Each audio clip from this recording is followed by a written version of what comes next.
Muy bien, vamos a hablar con Luis Palma Cané, que es economista. Luis Palma, ¿qué tal? ¿Cómo va? ¿Bien? ¿Qué tal, Eduardo? Buen día, ¿cómo estás? Bien, Luis, gracias por atendernos. Bueno, me gustaría tu opinión acerca de este momento que estamos viviendo, ¿no? A punto de quizás aprobarse el acuerdo, aprobarse el acuerdo en el Parlamento. Con respecto al acuerdo en el fondo, es un tema importante, obviamente, es una verdad de perogrullo. Lo que pasa es que yo creo que hay nuevamente una tergiversación entre la realidad y los dichos del gobierno. Sí. Acabo de escuchar lo que pusiste de los comentarios del presidente. Que desprecia el Fondo Monetario. Claro, bueno, esto del desprecio indica una vez más que lo alejado de la realidad de las relaciones económicas internacionales que está este gobierno, porque emitir públicamente una declaración en el sentido que vos despreciás a quien te está refinanciando, bueno, no genera un buen camino para el futuro. Yo lo que comento, más allá de los números, etcétera, puestos allí, es que la versión que tiene el gobierno es que ha logrado un acuerdo fenomenal en el sentido que no tiene condicionamientos prácticamente y lo presenta como un triunfo. Más allá que el programa en sí es de una fragilidad total, lo que quiero rescatar, si me permitís, sí, es de nuevo esa divergencia entre la realidad y los dichos, porque el decir que este plan no tiene condicionamientos es falso, porque vos tenés desde metas diarias, semanales, quincenales y semestrales de revisiones. En las 139 páginas que tiene el programa, que muy poca gente lo ha leído, te ponen tiempos precisos de cumplimiento de cada una de las metas. En cada uno de los 10 exámenes trimestrales, si los aprobaste, van a dar cada uno de los desembolsos, no son automáticos. Y hay una cláusula muy importante que dice que casi todos los ítems de la política económica y financiera deberán ser consultados y aprobados por los técnicos del fondo. De manera que el acuerdo contempla, desde mi punto de vista, claramente que el fondo es parte de la toma de decisiones que tiene que tomar el gobierno. Te leo, si me permitís, literalmente un párrafo escrito por el gobierno argentino que expresa que consultaremos con el Fondo Monetario sobre la adopción de medidas en forma previa y evitaremos cualquier política que no sea consistente con los objetivos del programa y nuestros compromisos en el contexto de este. En fin, no da para hacer más comentarios, sino simplemente decir que desde el punto de vista económico es muy frágil, tiene muy pocas observaciones de detalle, pero que no debe permitirse creer que esto no tiene condicionamiento alguno y que una vez más, obviamente, quedás sujeto a la aprobación del fondo de la mayor parte de las medidas económicas que hay que tomar. Y por último te comentaría que el éxito que menciona el gobierno de que se le permitió no hacer reformas estructurales, las reconocidas necesarias, laborales, previsionales y fiscales, y esto no es más que una bomba de tiempo para el próximo gobierno, pero además si bien no se exigen reformas estructurales, hay una serie de disposiciones que debe cumplir casi la mayoría de los organismos estatales. Por ejemplo, la AFIP debe presentar a la brevedad un plan que me parece muy bien para evitar o reducir la evasión, etcétera. De manera que esa es la realidad de este programa, que como última observación te diría que no cambia de un día para otro la pésima situación de la economía argentina, pero sí de no aprobarse este acuerdo con el fondo, la situación sería todavía más dramática.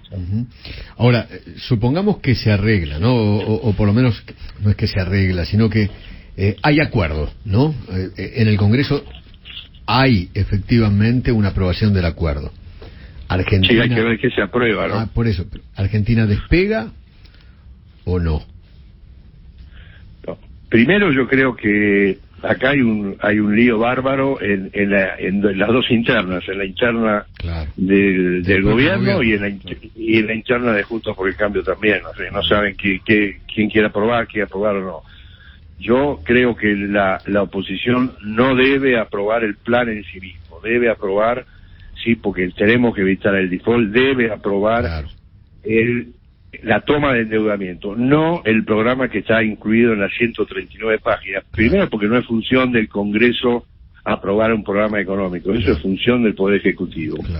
Ahora, vos me preguntás, si aprobado esto despegamos, yo te lo pondría de esta manera. Aprobar el programa con el fondo es condición necesaria para que la Argentina empiece a ver para dónde vamos y evitemos la catástrofe. Pero no suficiente. Pero no es necesaria y suficiente, exactamente. O sea, esto sin un programa económico que no tenemos, que el fondo no entiendo cómo no lo ha, la verdad que se me escapa, después de tantos años de tener relaciones con el fondo, no entiendo cómo se explicitó la necesidad más concretamente de un programa de estabilidad y crecimiento.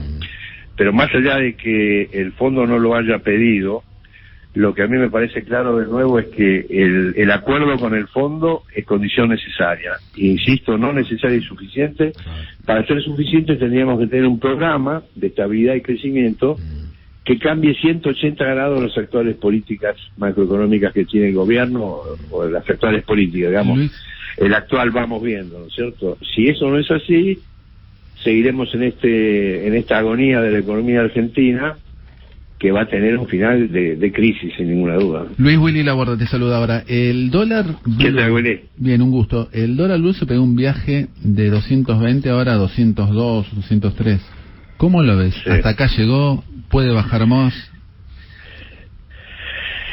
Mira, no es que le quiera esquivar el gusto a la pregunta, pero es muy difícil saber si llegó o no llegó. Lo que sí yo te puedo decir, y que vos seguramente coincidirás conmigo, es que si seguimos con esta política de aproximaciones, de dejar frenado el tipo de cambio, de seguir con los CEPO, con los controles de precios, con el control cambiario, con la prohibición de importaciones, en fin, todo lo que sabemos de los controles, indefectiblemente el dólar va a seguir su derrotero ascendente, medido por la brecha, y te diría que va a estar entre 80 y 120% esa brecha. El momento no lo sé. O sea, lo mejor de la caída del dólar ya lo vimos. Yo creo que sí, pero puede haber, vos sabés que la volatilidad, Willy, es tremenda. Sí. Y hay algunas manos amigas que en el corto plazo es un mercado muy chico, ¿no? Así que se puede de alguna manera maniobrar, entre comillas, pero todos sabemos que el tipo de cambio no es maniobrable en el mediano y largo plazo. ¿A cómo está la Argentina? Sí, perdón. No, digo, Luis, a cómo está la Argentina y cómo va a estar en los próximos meses, ¿vos ves posibilidad de inversión extranjera o algún tipo de inversión acá propia? Ninguna. No, ninguna, porque acá no hay perspectiva, digamos. La incertidumbre es tan grande que te hace imposible. Vamos si querés un minuto, al tema de la inversión. Vos, para hacer inversión, normalmente tenés un periodo de evaluación y después una hipótesis de crecimiento, hipótesis de precios, de costo, de salario, de tipo de cambio. Ahora, en esta situación que está la Argentina, en el cual el presupuesto dice de inflación 33%, y sabemos que va a pasar holgadamente el 50%, nadie puede hacer seriamente una evaluación de un proyecto. Nadie puede seriamente decir cuánto va a estar el tipo de cambio real de acá a los 12, 24, 26 o 5 años, que es lo que vos necesitás mínimo para ver un planeamiento de inversión. Sí. Nadie sabe si vos vas a poder, si sos una inversión extranjera, si vas a poder girar las utilidades o no. De manera que yo te diría que, concretamente a la pregunta que vos me hacés de si va a haber inversión, ya sea extranjera directa o nacional, existe siempre la posibilidad, pero la probabilidad es cercana a cero, digamos, ¿no? Hasta que esto no cambie. O sea, estamos destinados a, sin inversión, más pobreza y más desempleo. Y más inflación, obviamente. Pero de nuevo, si vos decís con toda razón que este esquema sí te conduce a más inflación, a más pobreza, a más desempleo, bueno, está claro que esto genera en algún momento, ya tenemos una crisis social y una crisis económica, ¿no? Sí. Esto es como un forúnculo, digamos, o hacemos algo para que baje la infección, o explota, o el forúnculo explota. Y bueno, yo no estoy diciendo que va a explotar, lo que estoy diciendo es que cualquier ser racional te va a decir que avanzando de esta manera el derrotero es extremadamente complicado, y yo creo que es repetir los escenarios económicos de las últimas 8 o 9 crisis de la Argentina, que terminan con estampida de precios, estampida cambiaria, devaluación, etcétera, etcétera. Luis, muchísimas gracias, abrazo grande. De nada, un abrazo. Luis Palma Cané, 8:22.